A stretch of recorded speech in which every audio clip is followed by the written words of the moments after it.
This is Village Square Booksellers in Bellows Falls, and we're welcoming Lynne Kennedy. And her newest book is called Heart of Madness, but she has a whole series of different books, some of them related, some not. And she's going to talk to us about the newest book and about these other books, and then about the process and the whole thing of being self-published and the trials and tribulations. Oh, I had to talk about that too. Well, you can. Oh, dear. Well, whatever. Anyways, we're looking forward to learning about, I love mysteries. I've been reading mysteries since I was 9 years old. I never read children's books until I became a bookseller. So thank you very much. Okay, thank you. I'm going to stand here. Everybody can see me. So thank you all for being here. I really appreciate it. I write historical mysteries, and they're solved by modern technology. And while that may sound a bit incongruous, I'm going to tell you how I got to do that and how I think it works for each of the books, and then you can decide if that's true or not. And you can all speak up at any time. So I was, in another life, I was a science museum director and helped develop education programs and exhibits at a science center in San Diego, California. And as I was doing that, we got very involved in getting kids interested in science through forensics, because that was something that attracted a lot of kids, watching all these programs on TV and so forth. So I had experience with a lot of the modern technology in police investigations, crime scene investigations, DNA research, and all kinds of things that related to technology in that area. The way I got into writing mysteries, however, I always loved mysteries, like Pat just said, but the Science Center in San Diego is on a walkway, a mall in Balboa Park, if anybody's been to Balboa Park, very much like the Smithsonian Mall, where there are museums on both sides of the Prado, essentially. And we actually worked with the Smithsonian to bring in curators and educators on different subjects that related to their personal experiences. So one year we had someone from the National Museum of American History, and they gave a talk in our lecture hall on Civil War photography. And I snuck into that because I had always kind of been interested in photography. And I was so hooked on Civil War photography. I just knew I had to do something with it, but I didn't quite know what. So I talked to the curator at the Smithsonian exhibit, and he helped me along the way in figuring out a plan for how I could write something about Civil War photography. But I wanted to incorporate the science as well. So I said to myself, well, maybe we could start with Civil War photography. I could build mystery around it, maybe on the Civil War battlefields, and then solve it 150 or 200 years, 150 years later with modern technology, modern digital photography. So then I had to sort of map out that whole idea. And what I came up with was my first book, which was called Time Exposure. And the cover sort of says it all. You're looking through a digital camera at a Civil War battlefield. And of course, they didn't have those back then. So I'm going to just tell you a little bit about each of the books before I get to the latest book, if that's okay. You're welcome to ask questions. So Time Exposure was my first book, and this is the description of it. In present-day Washington, D.C., renowned digital photographer Maggie Thornhill discovers a mummified corpse in her basement. She believes it to be her ancestor, famed Civil War photographer Joseph Thornhill.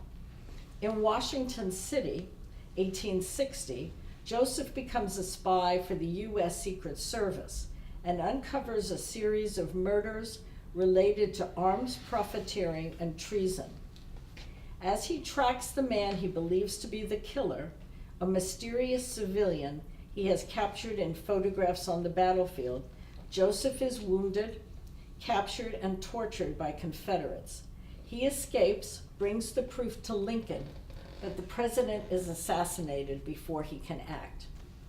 Through Joseph's diary and photographs, Maggie links the arms company with one still in business today.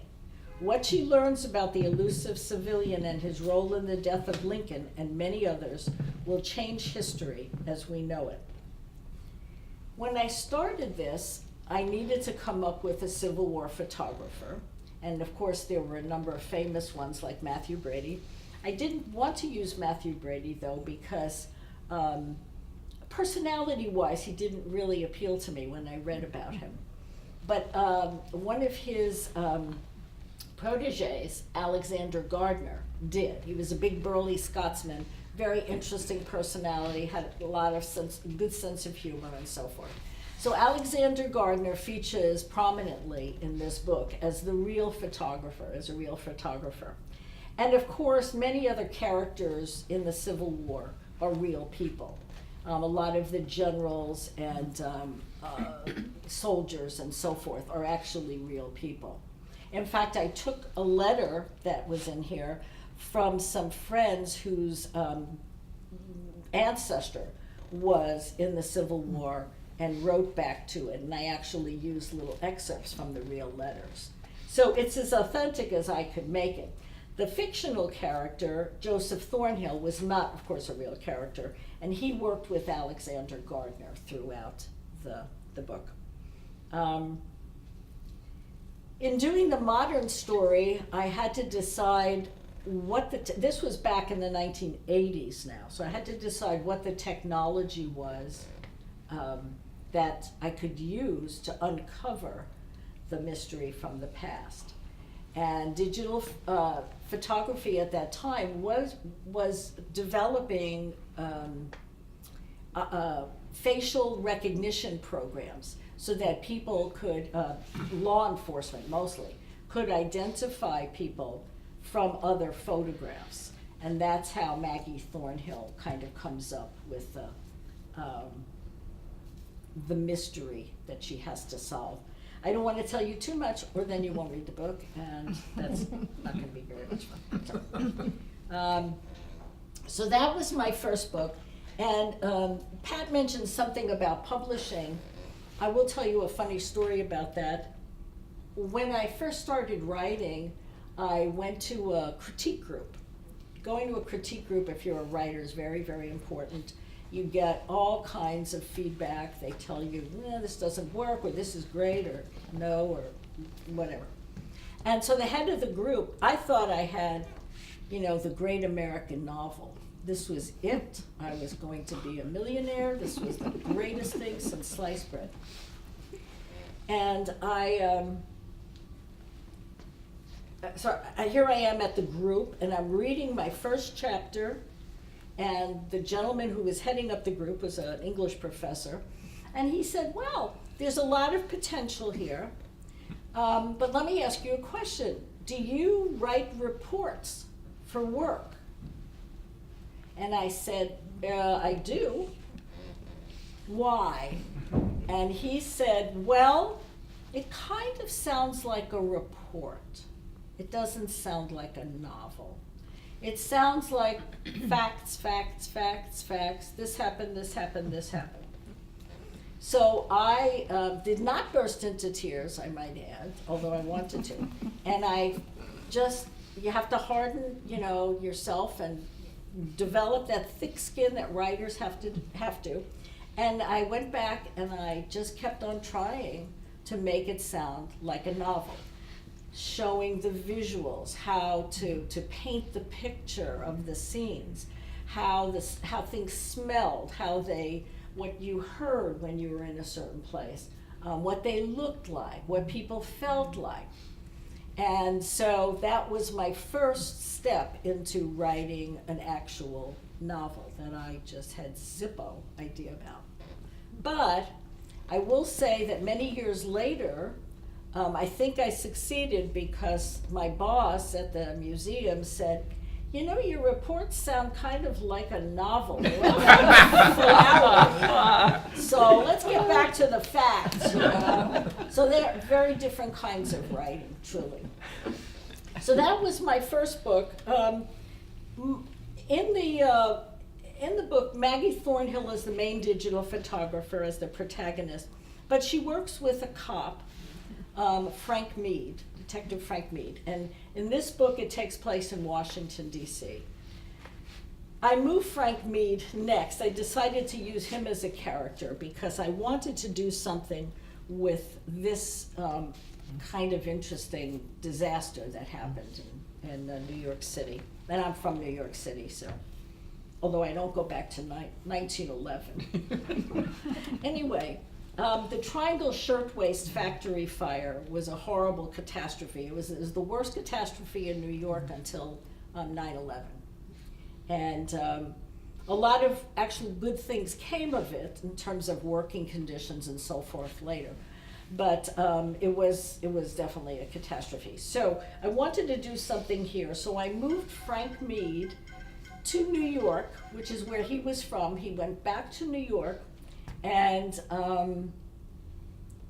through his ancestor, found out that he had some relatives that worked at the Triangle Factory, and that is essentially part of the story.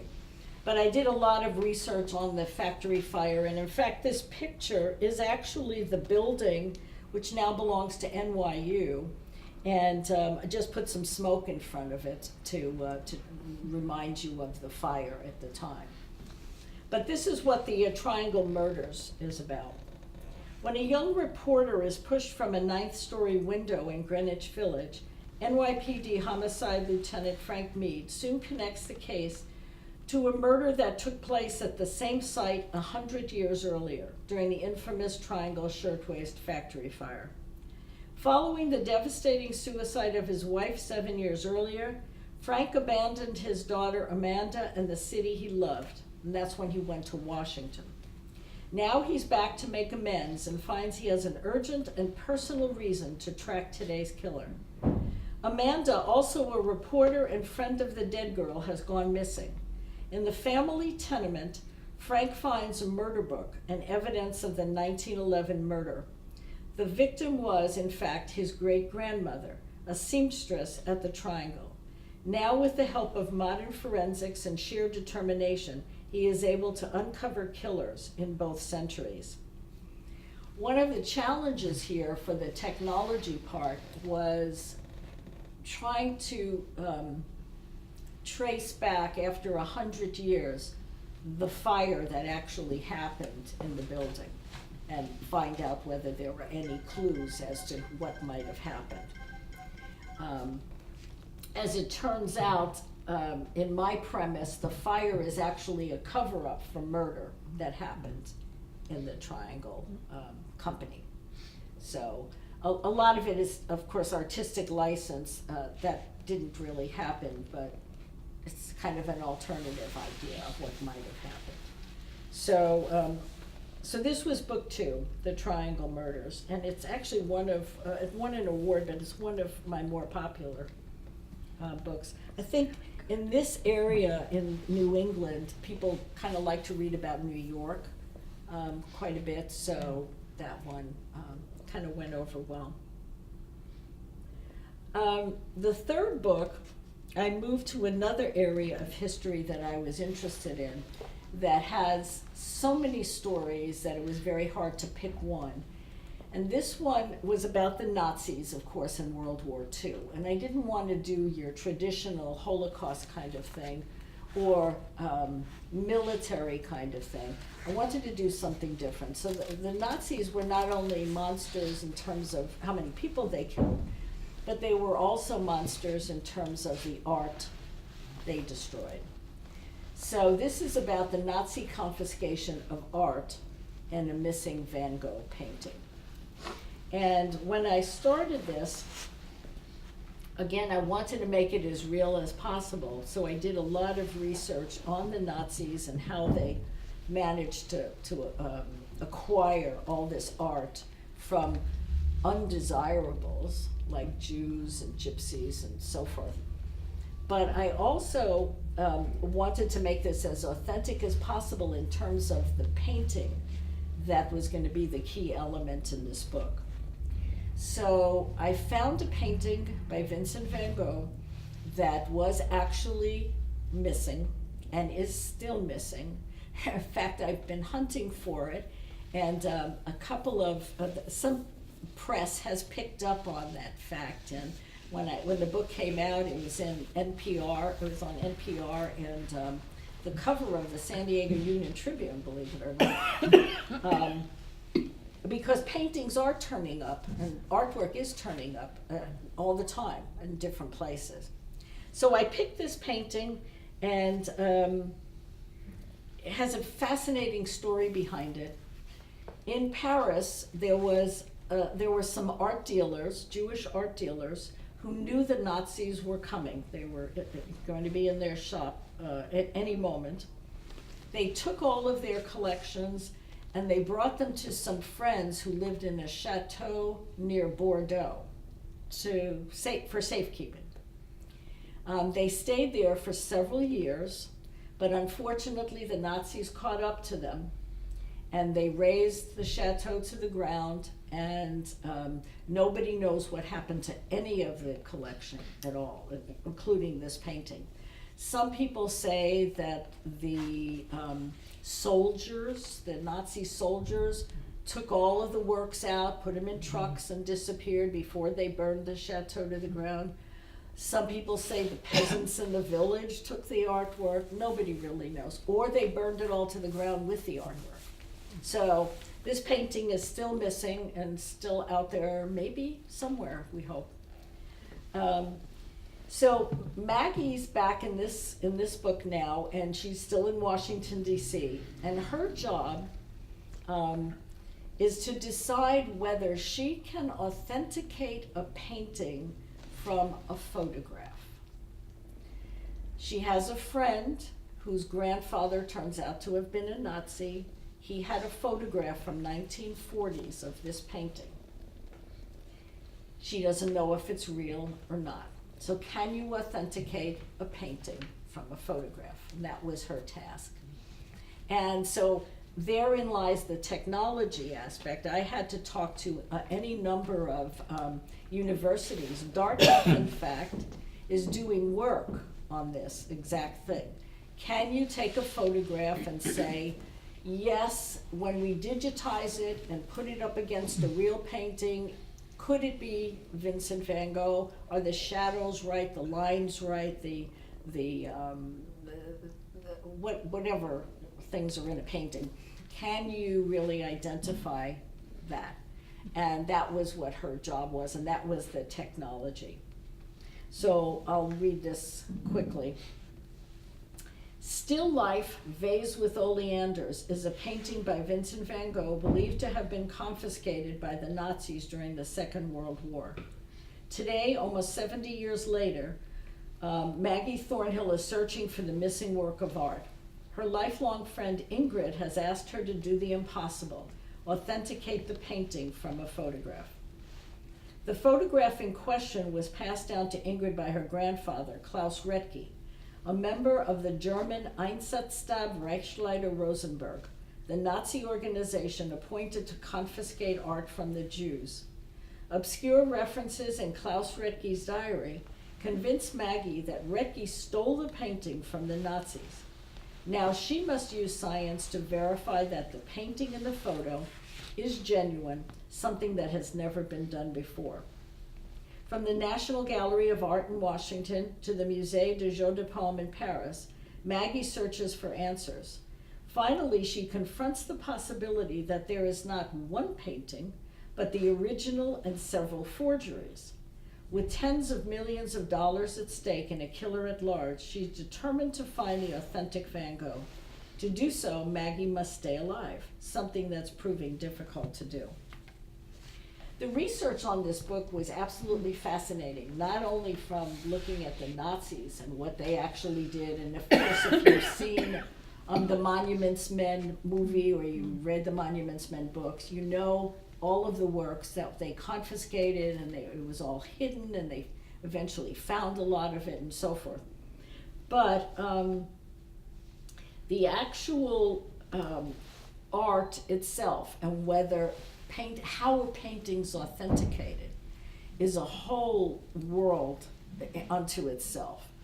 Art connoisseurs will say, I can tell you if it's a Van Gogh. I know it in here.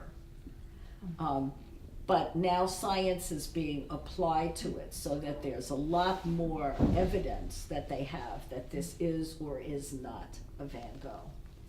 So this was a great book to research. It was really fun. Plus I went to Paris, so hey, how could you miss there? So then I moved to, I came back to New England, actually. I came to New England and decided that another time period in history that was fascinating to me, and I always wanted to know more about it, were the Salem witch trials. There are lots of theories on what really happened, why those afflicted girls did the kinds of things they did, and so forth. Maybe they were just bored, they had nothing to do, life was a drudgery back then, and so forth. Or maybe there was something else.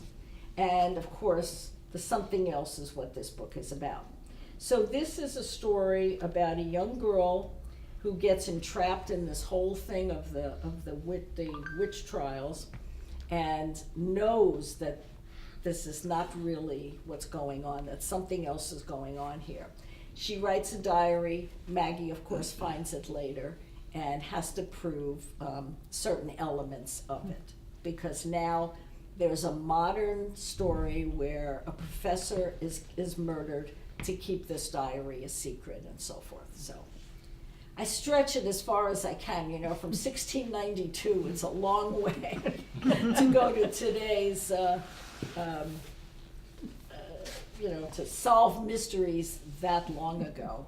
It gets trickier and trickier. So, Pure Lies, pure actually standing for Puritan, not pure and clean or whatever.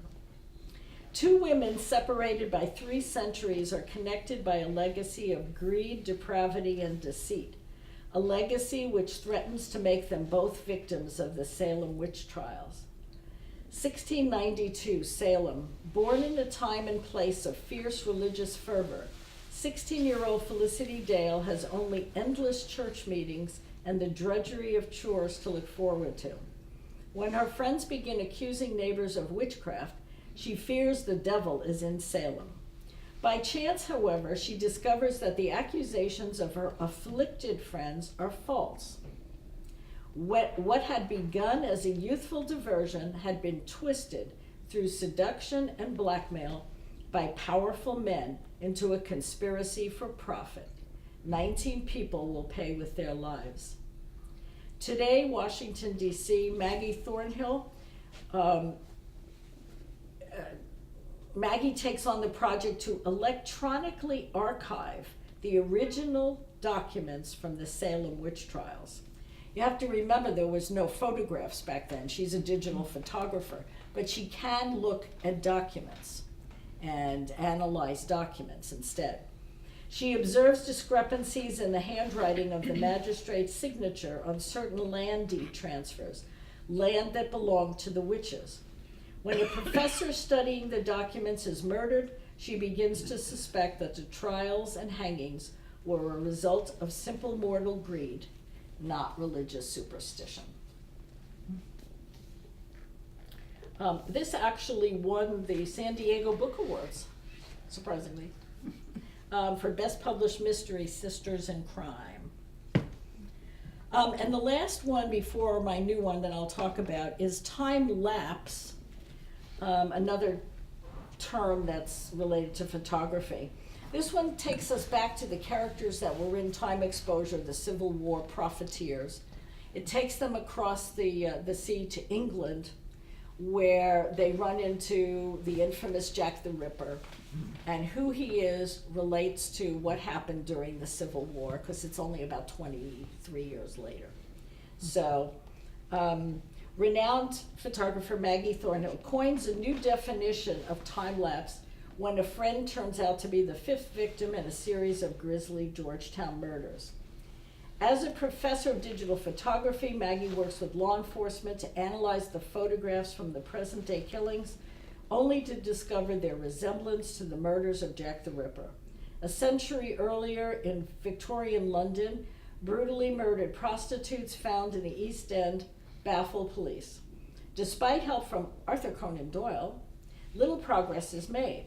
High-powered suspects like Prince Albert Victor, the Queen's grandson, make solving the case considerably more difficult. Desperate, the police turn to actor John Wilkerson to recreate the crimes on stage, hence the cover of kind of theatrical, the theatrical masks. With the aid of DNA technology, long-lost forensic evidence from the last of the Jack the Ripper's canonical murders is tied to a living heir today. This final link could change history as we know it. And every policeman in his right mind would love to find that lost evidence of Jack the Ripper's murders, but I don't know that that's going to happen. So that's how I tie the historical with the modern technology. So this last book, Heart of Madness, this new book, you'll notice heart is spelled different than heart. A couple of years ago, I was reading an article in the New York Times about this place off the coast of the Bronx called Hart Island. And never heard of it, and I grew up in Brooklyn and had no idea where it was or what it was. The article was an interactive thing, so they took you over the island and you could see what it looked like.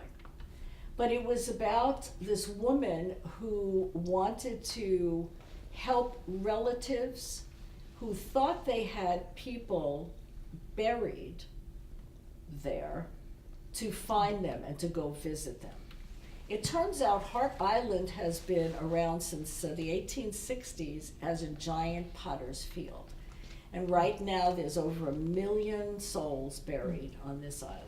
And because it's so small, they bury them in very long trenches, kind of 3 deep, in sometimes with coffins, sometimes just with shrouds. They just wrap them up and they go.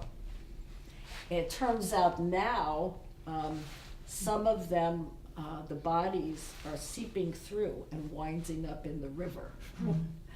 So it's kind of back in the news again, and I've been sort of following this, but what I found out is that there were buildings on Hart Island in the early days, and I'll tell you what they were used for. Hart Island is a small island located in the Long Island Sound off the coast of the Bronx in New York City. It has been a public mass burial ground, a colossal potter's field for 1 million souls since 1869. The crumbling remains of its buildings once served as a Union Civil War prison camp, a tuberculosis sanatorium, a boys' reformatory, and a women's lunatic asylum. So I heard lunatic asylum, and I said, that sounds like a book there. New York City, 1902. Born into society, 19-year-old Ruby Hunt is accused of brutally killing her mother, father, and brother in their Central Park apartment. She is committed to a lunatic asylum at Hart Island for the rest of her life. Now, to commit someone to an asylum at that time, a woman in particular, was extremely easy.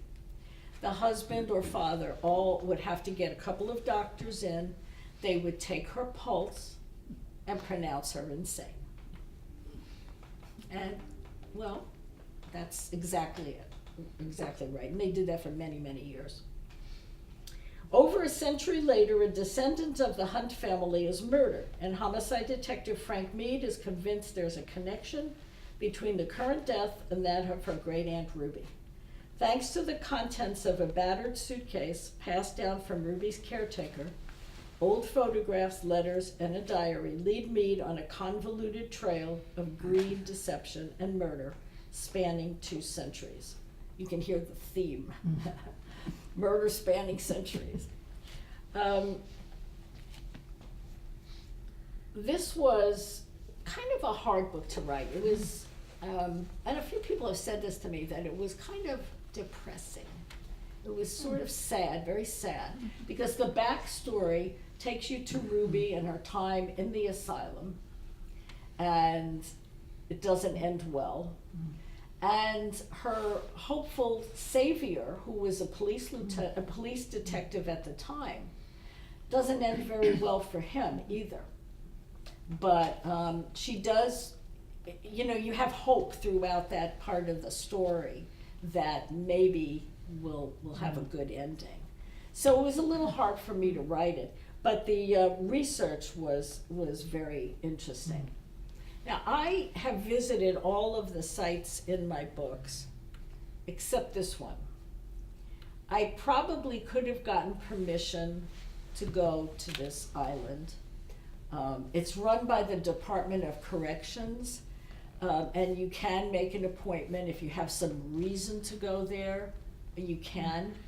But I have to tell you, it was like the thought of going there just gave me the willies. I really did. To see all of these mass graves like that, I just decided I wasn't going to do it. So I have to say I'm a little deceptive about that in this book. But that's where the Heart of Madness comes from. It's from Heart Island. So again, in all of the books, I put as many of the real people that were around at the time into the books, real theories on what actually happened, and then of course I make up my own, and it is a novel, it is fiction. So hopefully you don't believe all of this afterwards. So pretty much that's it, how I combine the history, the mystery, and the technology. So I'm happy to answer any questions. Yes, Actually, I ma'am. have one. So, about how long does it take you to do all the research? And do you do that all, then you start to write, or? Both. I do it at the same time. Lots of times I start with a lot of research. It takes me probably 2 to 3 years to put a book out, to put it together. Yeah. And I'm working on the next one. I have so many ideas, I'm not quite sure what I want to do. And I don't know how far back to go, because I've been thinking of the Spanish Inquisition. And Spanish Inquisition is like 100 years before the Salem witch trials. It's going to be hard to get a technology there to figure out something that happened back then, so I'm not quite sure. There's also the lost colony of Roanoke in North Carolina, on what happened to those settlers when they came, who seem to have disappeared. And there's lots of theories on that too, but I can make up another one, I guess, and somehow try to prove it. But that's the same time period. That's the end of the 16th century, 16th century, yeah, late 1500s. So I don't know. Anybody has another idea? I'm open. Solve some mystery back then. Well, I'm still wanting you to do the Halifax fires. Oh yes, in Nova Scotia. Right, in Nova Scotia. Yeah. It's The just, explosion. Horrible The explosion, tragedy. yeah. The explosions. yeah. Yeah. So I always look for events in history that I can build a mystery around. One of my all-time favorite books in the world was The Devil in the White City. And that took place in the late 1800s, and it was about the Chicago Exposition. And so you had that whole side on one part, which was fascinating. And then this horrendous murderer, H.H. Holmes, who was doing these gruesome things in some building right downtown Chicago. It was like completely, wow. And that was real, but that was all, and I've thought about nonfiction too, but it's a little different feel, I think, to nonfiction, so, I don't know. Yeah. That's interesting. When we were in Holland, we found out that they had scales. I don't know if Alan remembers what village we were in, but they had a scale for witches. And depending upon how light they were, if they were too really? light, they were witches. Oh, And it was all a scheme to get their money. So if a husband died and the wife inherited the money, then she would have to worry about male heirs trying to declare her a witch. Well, you know, the sad thing about the witches, not only were they put in jail, you know, unjustifiably so and all, but they had to pay for their jail. They had to pay for their jail. They forfeit everything they owned. Their families forfeit everything they owned, so they were shunned. They had to, if they were eventually let go, they had to leave. There was no place for them. By the way, John Proctor's house is for sale. If anybody knows the characters in the Salem witch trials, the old I saw Crucible, that. Yeah. Henry Miller's book. His house is for sale now. It's only $600,000 if you want to buy a house from 92 or 58 or whatever. So, yeah. Yes. I went to NYU, and I don't remember what classrooms were in that building. I had a class, I forget it was chemistry, or it's where we stored our stuff, but like looking at the cover, I used to feel odd, you know, it was just used as classroom space and people walked by it. And there were a few scorch marks, as I recall, too, I think on the outside. Uh-huh. But it was just another building on the campus, and that was Yeah. pretty much the way I thought of it, and it was kind of odd to think of what had transpired there. And Right. Well, they have plaques on the outside They of the do, yeah. building. And of course, you know, it was the fire was a horrendous kind of thing, and it was really criminal because they locked Yep. mostly girls, the workers in, and when the fire broke out, they couldn't get out. They locked the doors. There was one fire escape that was a joke. They got on the fire escape and they all crashed down, so they were gone. They couldn't get into the elevator.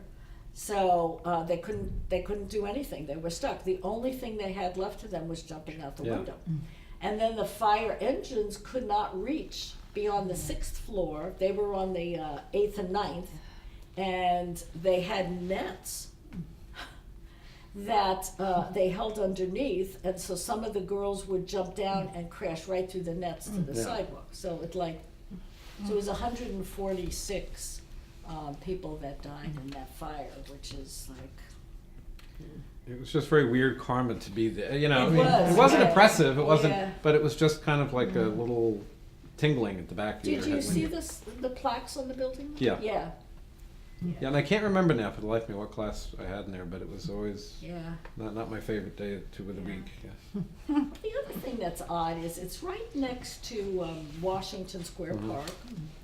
And it seems to me, and I think it's in my book, I don't remember that well now, but there's a cemetery there too. There's a lot of people buried under Washington Square Park because they didn't have any places to put people. So I guess then they went to Hart Island and started putting them there, and that was just. Oh. So sometimes I wonder, this must be my dark side. Why I'm lured to this Nazis? So you don't have anything planned right now? You're still open to a theme? Yeah. Got any ideas? Not that I can say here. Okay. Oh. I'm looking for like an event, something that happened that I could build some kind of interesting mystery around. Similar to, I mean, if you want to call the Civil War an event or World War II an event, the Salem witch trials, the Jack the Ripper murders, and of course the Triangle Fire. So something like that, you know. It's like, but- so there you have it. That's it. Good, thank you. Oh, you're welcome. Thank you. Thank you.